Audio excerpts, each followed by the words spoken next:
Seems that we've got two more Cerastus Knights joining the nightly lineup for Warhammer 40k. Let's talk about the Knight Acheron and Castigator coming to plastic soon, and talking about how strong their datasheets are looking both for Imperial and Chaos Knights.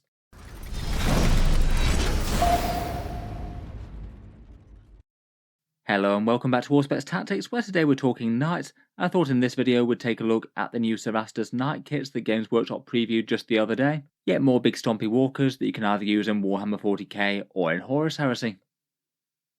It seems that Games Workshop is really going ahead and redoing the Cerastus Knight line. They have been starting to do this already, as we'd already seen the Knight Lancer, and I think people were generally expecting that they would follow up with the others later down the line. We then got the Knight Acheron kit leaked via eBay. That's the one with the great big flamethrower. Weirdly, that appeared listed over there before anyone else had announced it elsewhere. But in Games Workshop's preview reveal session the other day, we did get the 4 miniature reveals for both the Plastic Knight Acheron and the Plastic Knight's Castigator, both of them making the jump out of very, very expensive Forge World resin. The release and branding of these is more aimed at Horus Heresy than it is at 40k, though they do remain completely usable models for Warhammer as they have been in the past. It does seem that Games Workshop might be actually wanting to make these a bit more usable in-game, as unlike in 9th edition where their datasheets have been really quite underpowered, now they both seem to have fairly solid usable rules that do compete with the other marks of Knights. Out of these two, maybe the Castigator slightly more so than the flamethrowing Acheron in my opinion. In the preview and the launch article there wasn't really anything to suggest that we'd be getting these as a dual kit unfortunately. I think that might have been a nice night to have the option to build either of them out of the box. Certainly helps people who quite like to magnetise their knights and be able to swap out one loadout for another, particularly as these ones are really quite similar in appearance beyond their actual war gear. I think the only actual major difference between them is the slightly different styling on their shoulder pads and the difference between the gun mount supplier on the back, whether it's a great big fuel canister or an ammo feed.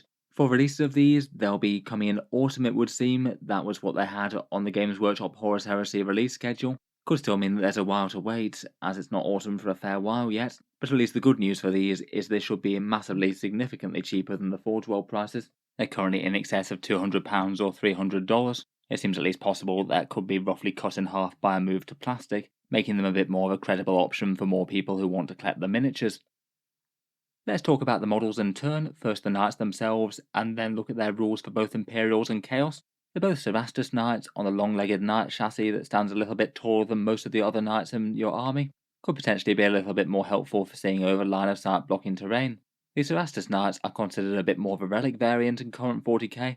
I do kind of wonder though that with new shiny plastic kits, if at some point they might think about just making them into standard models out of both codexes, it would certainly open up a bunch more options if they had a new fully fledged Knight line that's properly included in the main book. The Knight Castigator in particular is an anti-infantry specialist. It's armed with the Castigator bolt cannon which can cut through entire formations of enemy infantry, and then in combat it strikes with the Tempest Warblade. A lot less potent at engaging its peers compared with say a Thunderstrike Gauntlet, but better at killing infantry and light vehicles. Castigators are apparently stoic and reliable machine spirits, often piloted by older Knight pilots out of their household, and a solid asset to the battle line. I feel like they've done the model very nicely, pretty much the same as the Forge World model for the most part, but rendered in plastic and not resin, which will be so much nicer to work with. Games Workshop did specifically mention that they were kind of pleased with themselves about the bolt cannon feed, which apparently is posable, so you can actually have a bit more flexibility with moving that arm around and putting it in a nice pose if you want to, due to a little bit of increased articulation.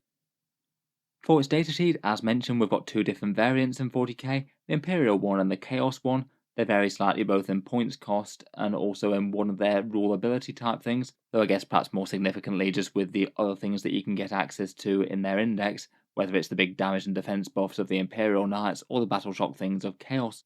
For the Imperials, it's 425 points for a Castigator.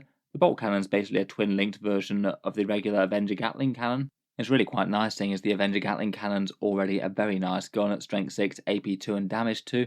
One of its main weaknesses is not being particularly good at engaging tougher targets, but full wound rerolls really helps it out against anything that's basically toughness 11 or less. If you're wounding on 5s, then you will actually be wounding the majority of the time with the twin linked rule.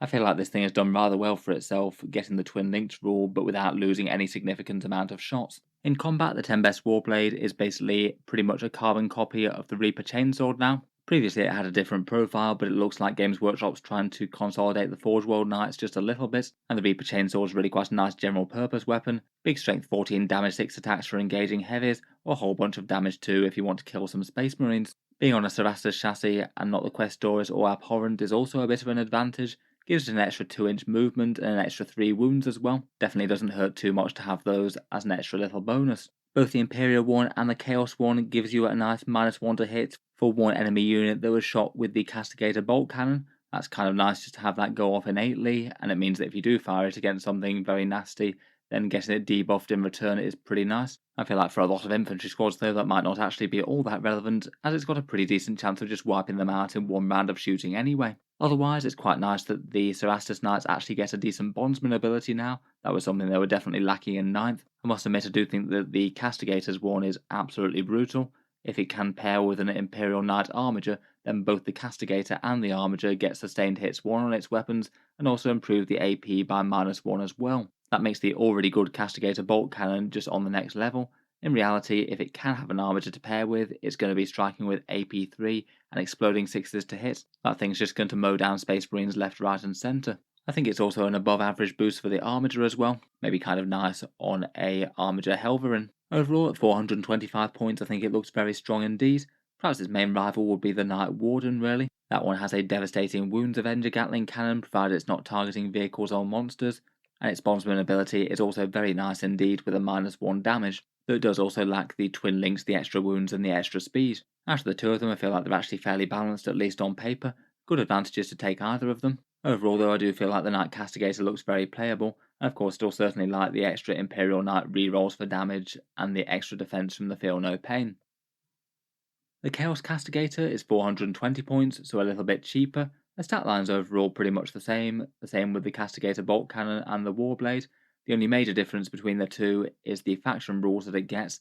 Chaos will have more battle shock, but less raw strength between rerolls and Feel No Pains and things. The major difference is that it trades out its bondsman ability for an aura for War Dogs, giving nearby War Dogs sustained hits 1 at range. It does mean that its own bolt cannon won't really be anywhere near as punchy with less AP and no sustained hits, but this does look like a pretty serious buff if you can buff multiple different War Dogs with it. Exploding 6s to hit is very nice and something that doesn't care about degrading or modifiers. Seems like on paper at least it's pretty good for War Dog Brigands. You could maybe have a clutch of those next to a Knight Castigator and have all of those shots have the chance for some brutal extra 6s. This would be very nice if you got that with those Demon Breath Spears. Again though, just looks very solid indeed just on its raw stats alone, never mind anything else.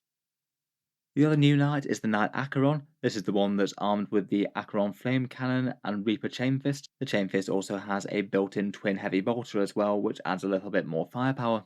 In lore, these things are a little bit less noble than the average Imperial Knight, basically used as a weapon for exterminating weakened foes. You deploy these, I suppose, when your opponent's hunkered down in a destroyed city or something, striding through the ruins and just purging the last of the enemy with that great big flamethrower. The flame cannon is used almost as much as a weapon of terror and breaking the opponent's will as it is for actual damage, which is still considerable. These guys are often used when it's just as important to send a message as much as it is to actually overcome the foe.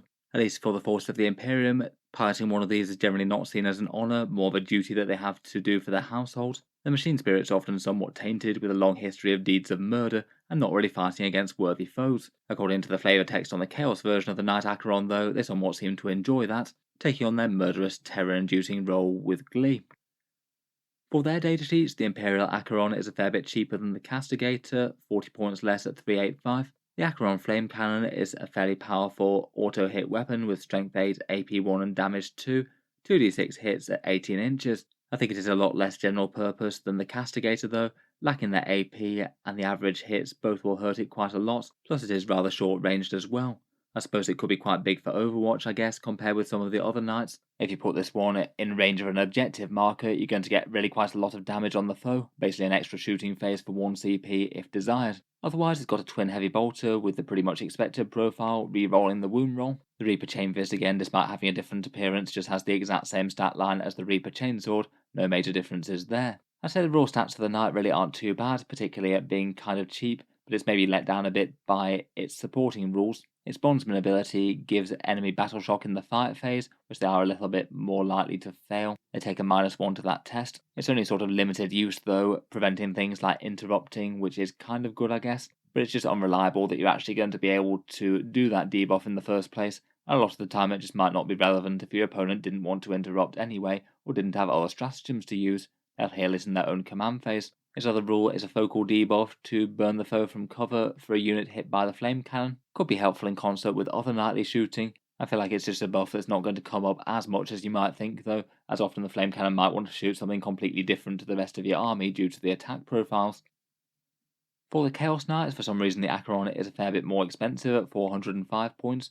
Not really too sure of the rationale for that, to be honest. I don't know if maybe they're thinking that the Battle Shock advantages are a bit more meaningful for Chaos compared with Imperials, perhaps. I'd say if anything, its Battle Shock debuff is actually a bit weaker here. It has an aura of unrestrained terror for nearby war dogs, causing Battle Shock in the fight phase, so it doesn't actually cause the Battle Shock itself. And there's no -1 to the test, which is a shame as that would have stacked very, very nicely indeed with the innate Chaos Knight buffs. Still, Battle Shock in the fight phase still isn't amazing, as it won't matter for things like objective control or falling back. Chaos Knights might often have your opponent testing in their own command phase, but that will be done with any knight anyway.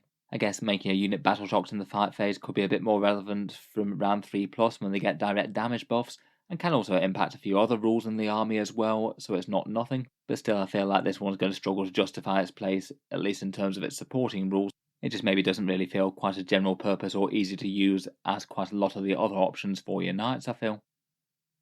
Let me know your thoughts though. What do you make of these new models and new rules for the great big Cerastus Knights? Look forward to hearing your ideas down in the comments below. Would you be tempted to use them in game for either the models or the numbers? If you've enjoyed the video, then feel free to subscribe to Auspex Tactics. I'll certainly keep the regular 40k videos coming. I do tend to post new ones just about every day. Finally, if you have been enjoying all the videos on the channel, I would just like to mention that Auspex Tactics does have a Patreon page, and you can find that linked in the video description below if you'd like to help support. Channel patrons do get a fair few advantages, seeing certain videos early, regular votes to see what sort of things come next on the channel, and automatic entry into the regular prize giveaways with a chance to win some big model kits each month. If any of that sounds good to you, or you'd just like to help support, the link is down in the video description. In any case, a massive thank you for listening, and I'll hope to see you guys next time.